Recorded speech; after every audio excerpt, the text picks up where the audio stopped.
Hi everyone, how are you all feeling? Those of you that follow my Facebook page, which is the same name as this channel, will know that yesterday everything was showing as calm. We'd had a bit of a calm after all that high energy came in on the Schumann resonance and appeared there.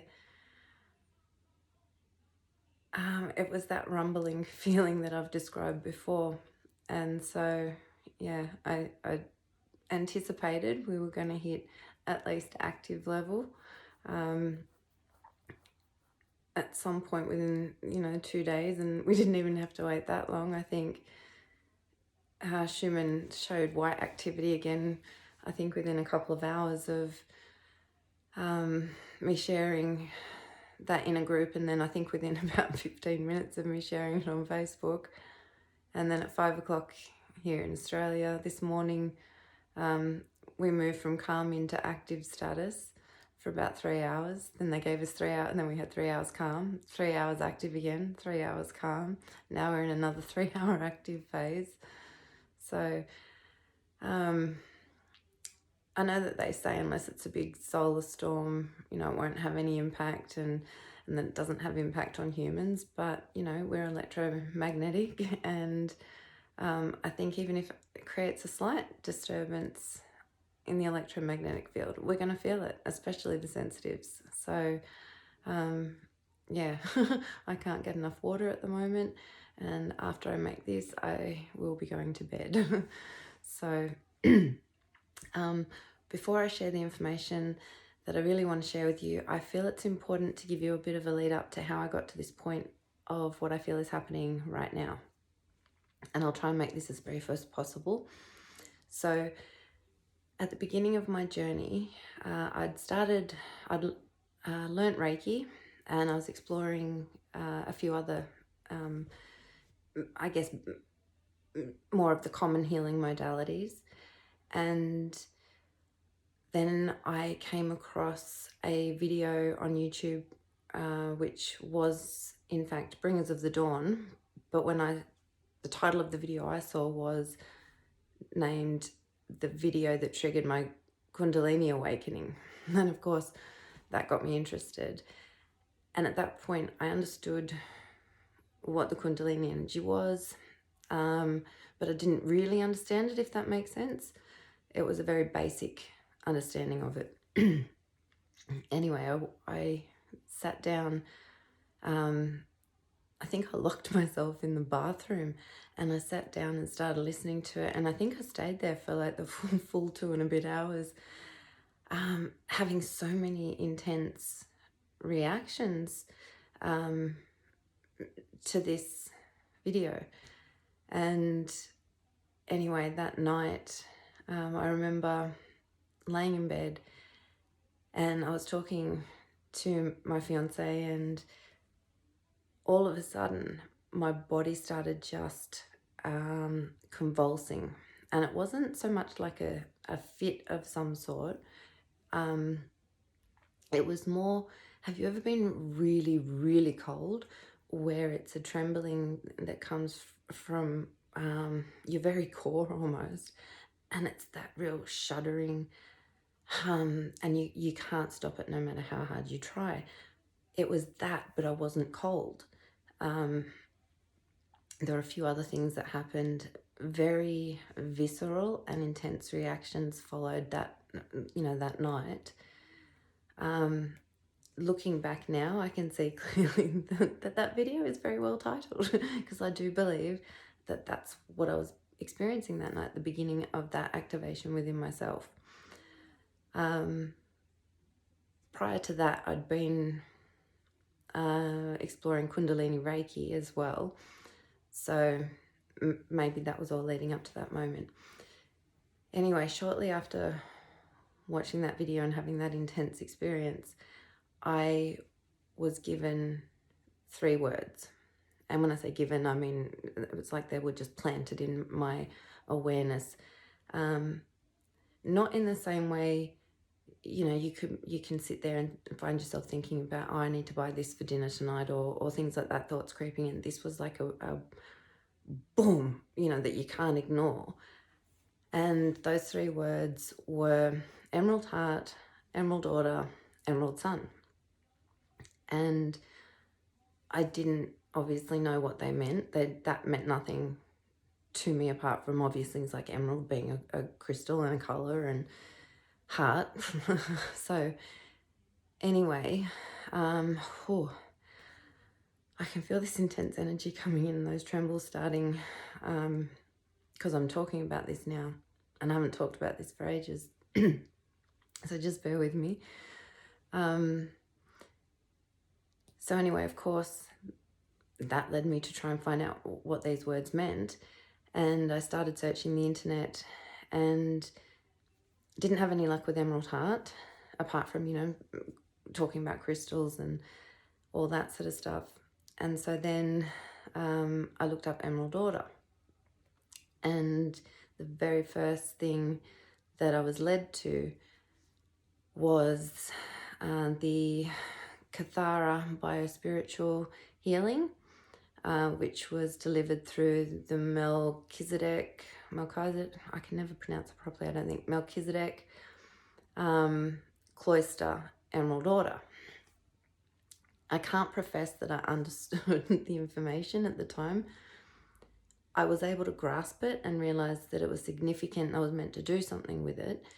But I didn't really understand it. So I took what I could of it and worked with that, and my understanding deepened to a point where then I felt ready to try and explore the next part of the material.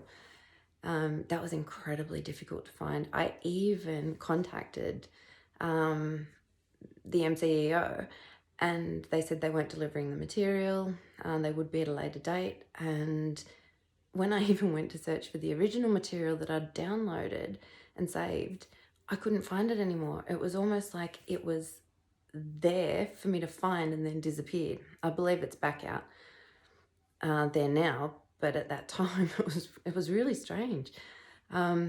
Anyway, I did through, I don't even know how I found it, to be honest. This is the thing. I don't know how I find a lot of the stuff I do.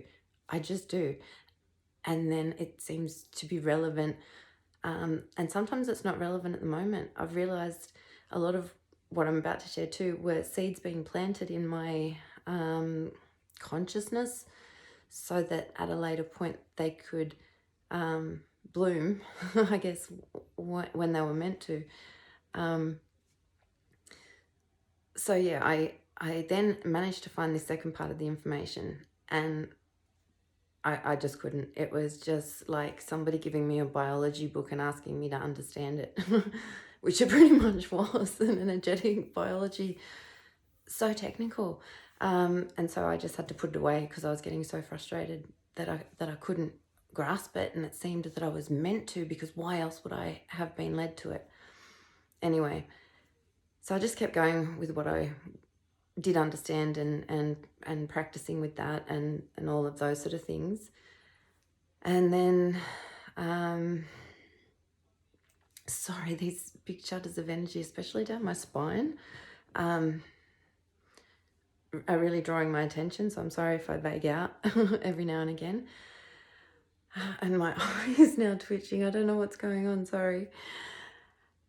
So anyway, then at a later point, I was trying to understand some of the material that I'd already, when I say downloaded, not downloaded, but downloaded onto my computer.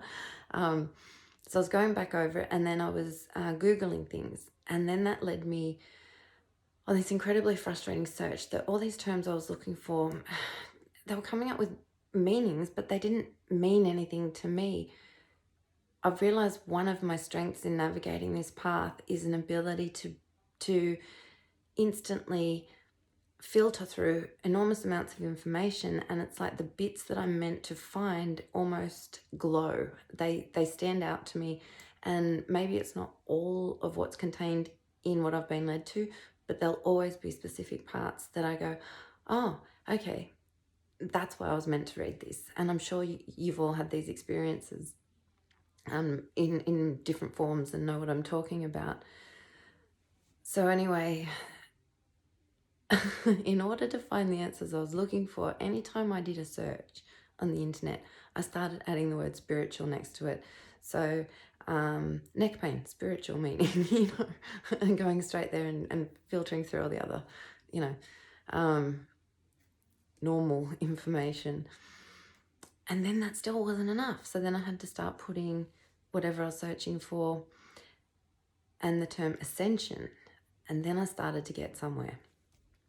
So one of the first places I was led to, I can't even remember what I was searching for at the time. I get very specific concepts or words or phrases or images. A lot of them. I get them in different ways, but it's generally a push to find out more. And yeah, like,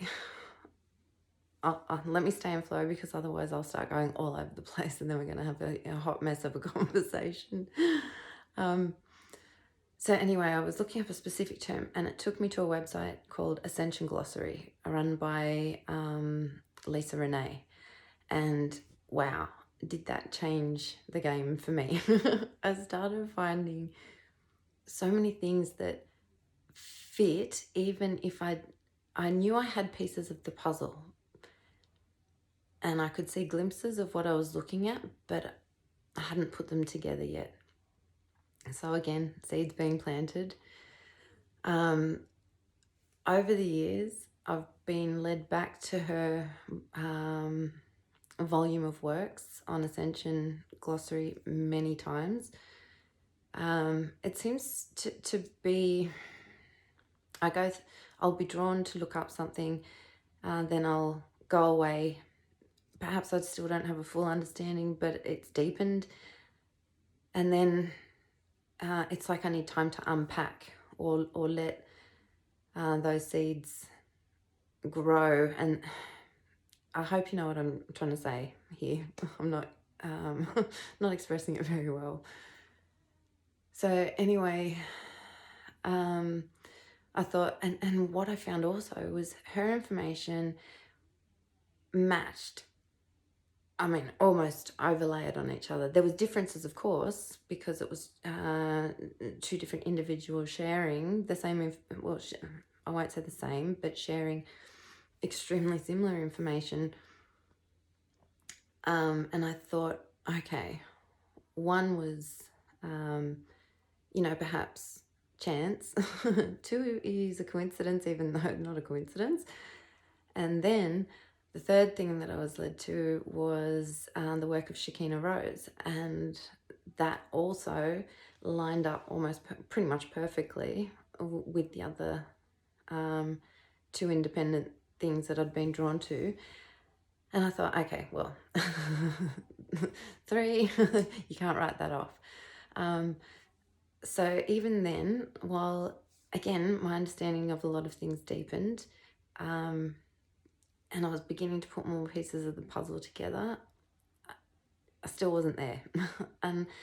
And during all this, I'm getting my own visions, I'm getting my own contacts and experiences, and I've shared a lot of them with you. So a lot's going on. And I made notes because I didn't want to forget anything.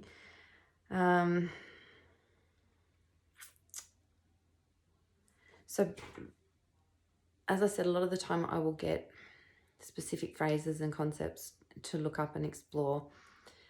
And what I'm going to share with you is by no means a original concept to me or a new concept in general. But until yesterday, I had not received any kind of signs personally on this topic. So I would have just been, in its crudest form, regurgitating other people's information. And I promised myself I wouldn't do that. And that I would only talk about things that I've had personal experience with, or that I have what I believe to be a relatively clear understanding of the topic that I'm talking about. So yeah, so what I'm going to share with you, it's not me trying to say, hey, you know, so I hope you get what I mean by that. I'm just excited because all this stuff just started clicking into place for me yesterday. I touched on it in my last video about the monadic energy coming into the field, but I've been shown, and I'm not saying this is how it is, I've been shown how in a way that I can interpret and hopefully share with you in a way that makes sense. And as always, please just take what feels right. I'm really just sharing my journey with all of you. Not trying to be an authority on anything. It really is just bugger the COVID catchphrase, you know, overruling this, but we are all in this together. And yeah, I just think the more we each talk about our own experiences and our own insights, I think we're all helping each other put pieces of the puzzle together, because I don't think anyone has the whole picture.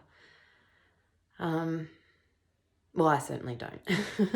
Okay, so I'll just get straight into it now that I've waffled for all this time, and yeah, I'm sorry about that. So for a while now, I've been, back in January, I was shown there was some sort of linking happening between the higher heart and basically all the way up to the crown. Things were going on, but I didn't know specifically what. I mean, the obvious conclusion would be, you know, crown activations, third eye activations, high heart activations, things like that. But yesterday, what I was shown is that there's also a fourth player in the game, which is here at the back of the head, where the spine meets the occipital cup, and the indent right in the back there where the medulla oblongata is. And some of you may already be well aware of all this, but I wasn't. Well, I was, but I wasn't till yesterday. And the ironic thing about this area at the back was, I think it was about 18 months ago, I got a very loud and clear message that my mouth of God needed opening.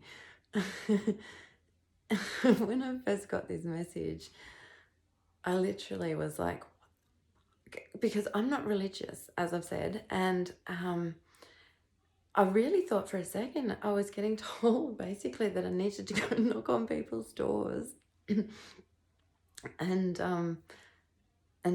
talk to them about this. And I thought, that's not happening, sorry. Anyway, I was called to look up this mouth of God thing, and it turns out that it's that's what this center is known as,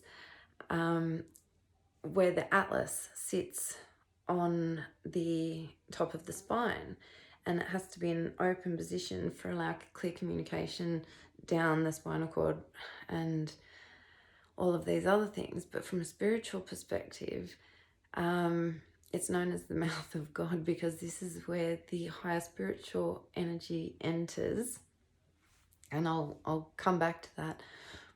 So anyway, I've heard that it was talking that you can, certain chiropractors can do this specific adjustment called an atlas adjustment. So of course I jump on the internet and look up if there's any chiropractors near me that do that, and found one about 20 minutes away. So I book an appointment, and it was indeed, he did x-rays and things like that to find out the angle of the atlas and how it's sitting, and that it was indeed out of balance. And I also found a way to tell when it needs adjusting. You can usually tell from the way it feels, but a surefire method is to do the walking sobriety test. So you stand, arms out if you need to, close your eyes, and you try to walk heel to toe. And I'd never tried to do that before, and I couldn't believe it. I couldn't even take a step. Once I closed my eyes, I started swaying everywhere, like I was literally having a fit while standing up. And I didn't do it. The chiropractor caught me the first time and explained everything, but he said, yeah, it's definitely out. So now that's my self-test, and whenever it goes out, then I go in for the adjustment. Look it up if you're interested in it. But he said to me, why did you come to me if you were already seeing a chiropractor? And I said, look, this is going to sound crazy. I do intuitive work, and I got a very clear message that my mouth of God needed opening. And I looked up, and you do these Atlas treatments. So here I am. And I'll never forget the look on his face. He sat back with this almost look of glee. And he said, you know what? Chiropractic technique is believed to, I believe, have originated in ancient Greece. And he said, but before that, in India, they used to have a method where they would traction the neck with no real technique and pull it to adjust it. And that's where the name Opening the Mouth of God came from. And he said, so you just had your mouth of God opened. And yeah, I just couldn't believe the synchronicity of it all. And I think he was pretty amazed by it too. It was a nice moment. So anyway, that whole region came very much into my awareness about 18 months ago, but I couldn't have understood how significant it would be until right now, basically. So I hope I'm still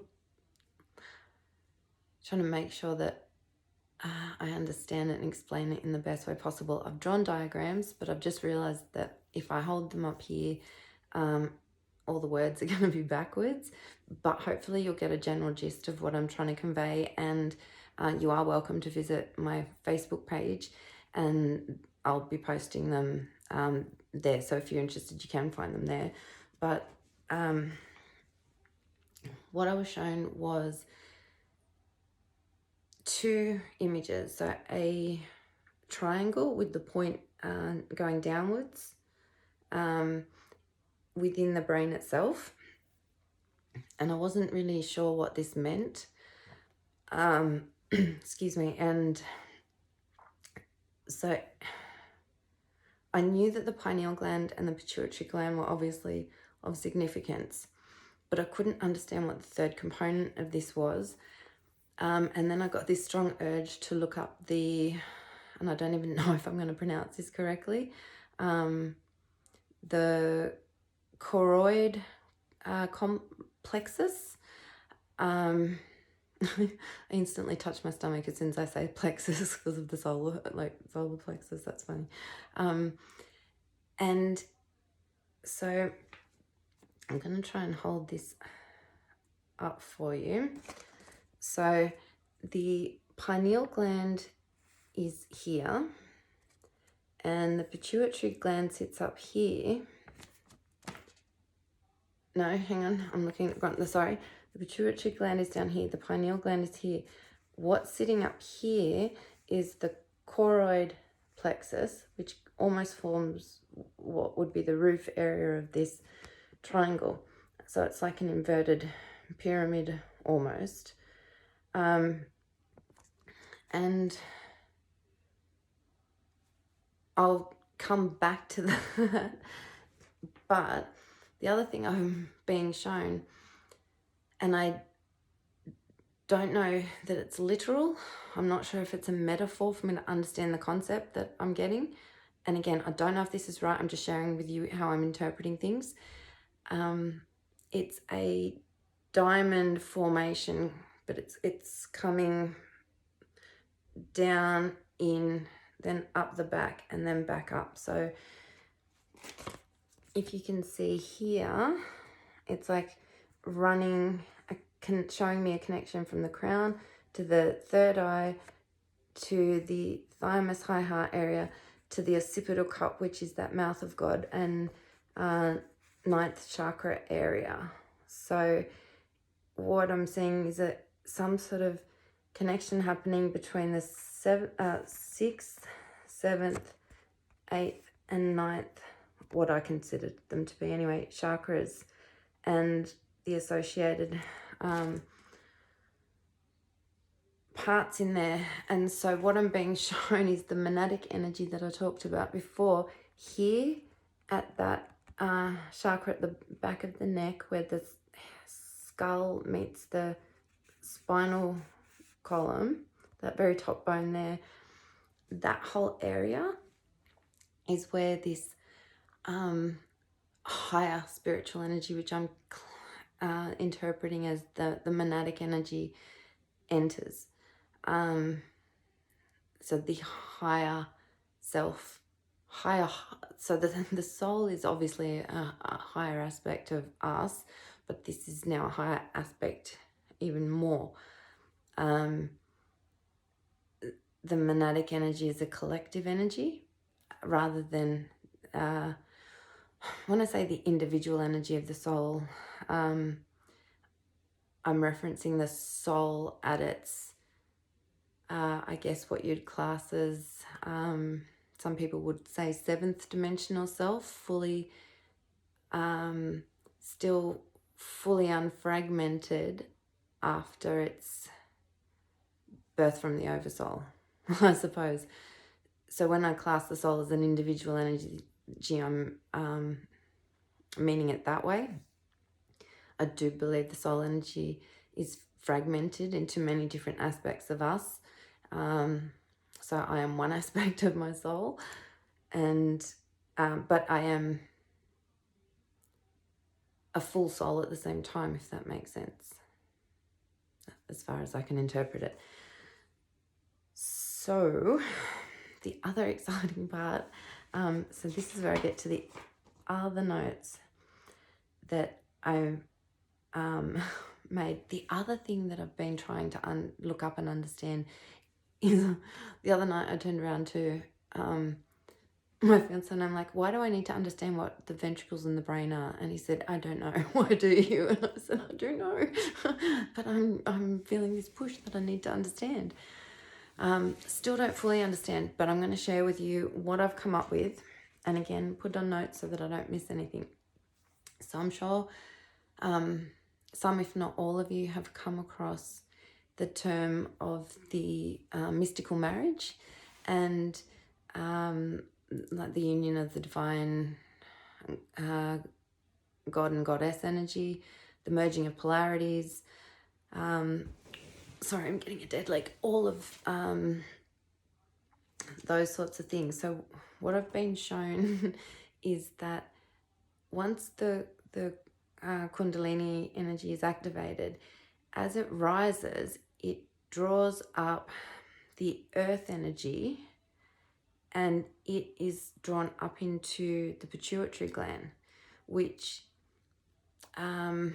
while as a chakra, I class it feminine in nature. It's an inflow center, a receiving center. The pituitary gland itself is a masculine chakra, I believe, because it controls the how did I write it down?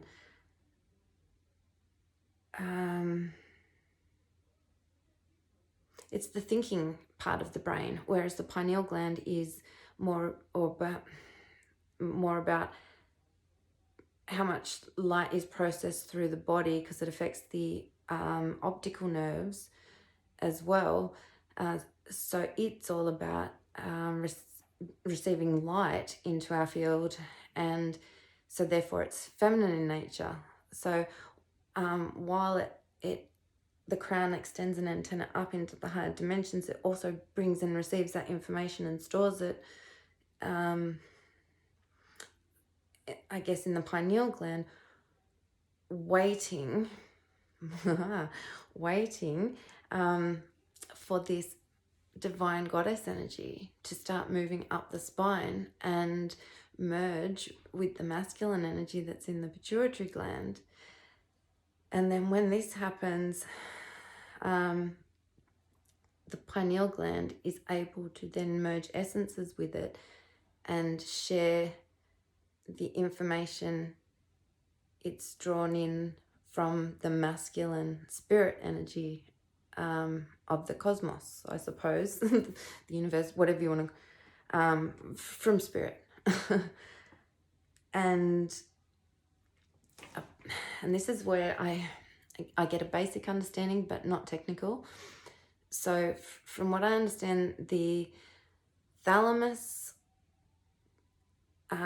areas are important too, and they sit on either side of the brain, and they are like a storage house for our perceptions and sensory stuff. In simple terms, it's the fusing of the essence of the pineal and the masculine, the pituitary, the pineal and the pituitary, which is the feminine and the masculine glands, that merge together in the third ventricle of the brain, which I believe then merges almost the thalamus complexes together and opens up both hemispheres of the brain simultaneously. So all of this, the merging of polarities, the merging of the masculine and feminine essences, all of that leads to a merging of these essences almost as a chemical reaction in the brain itself. And it's only once these energies are linked, these two, with the thymus and the high heart, that then this back part of the diamond activates. I hope this makes sense. And that's where I'm seeing the diamond. I don't know. I don't believe this is showing me like how energy's running. I think it's more showing me how to connect the dots, so to speak. So back in January, when I saw this stuff happening, it was a precursor to allow this ninth chakra or occipital cup region to come into play and allow that higher spiritual energy to come into the field now. Because once we activate both hemispheres of the brain simultaneously and can do whole brain thinking instead of left and right brain thinking, then I believe this is what it means when we go fifth dimensional, or however people want to explain it. I can't, multiple times in my searches for things, I've come across that density and dimensions are two different things. So dimensions is more a location in time, space, or space, time. I always get these two back to front. And then I go, when I look it up, I go, of course, that's how I remember it. Next time I try and remember it, I don't. And density refers to how much light is held in that space. So on a third density planet, like in the third density, there are many planets like Earth that were third dimensional. I say were because we're not anymore. And so that's why this experience is so significant, because the third density experience is no longer available on Earth. And so so I try not to say fifth dimension, things like that, partly because I also believe it's a state of mind. We can tap into that now at any point, but it's just not being held. The term I've heard for it is consistently or congruently yet. We're moving close to it, but it's not there yet. So that's why we often feel that stable, centered, calm, balanced feeling, and then we kind of like feel the, feel the pull of all that, I guess what people would describe as that third dimensional energy. So I think that's why we fluctuate a bit too, because of that. So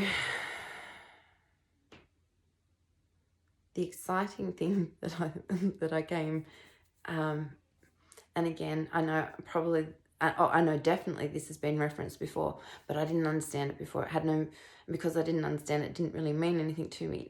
Now it's like this huge light bulb moment, and I think, oh, how did I not see that? So I got a really big giggle because when I was talking about the inverted triangle, it can also be interpreted as a cup that comes down. And I know, and again, I know other people have said this, but I didn't get it. And now I can't believe like this epiphany sort of feeling. So the triangle in the brain, the merging of these essences that then opens up the whole brain into one, which allows us to be in permanently accessing our multidimensional consciousness. That is the Holy Grail. It was so I even had to then look up what is Holy Grail, because I don't know. I don't know. I know the concept, but I don't know. So then I find that it's basically the Holy Grail is supposed to be this cup, or is it chalice that Jesus drank out of at the Last Supper, was given to someone, but all these people wanted it because they believed that it was that cup that gave him his powers. I mean, that in itself sounds ridiculous, doesn't it? Really? Yeah, have this cup, it will make you magic. But it just goes to show. So, all these people that have been searching for the planet, and I've just realised I say so a lot, so I'll be careful. Anyway, I'm just giddy at the moment. All these people that have been searching the planet for this physical cup will never find it, because the cup has been within each of us this whole time, waiting to be activated. And it's the opening, or not opening, but the merging of both our hemispheres into one that opens us up really to our full galactic consciousness. And I'm just so excited. And again, I was sort of like, how did I not see this earlier? But that's why I've never talked about it earlier, because I knew about it, but I didn't really know, because I hadn't been shown in a way that I was meant to understand and interpret, and therefore to me I was not meant to go there until this point.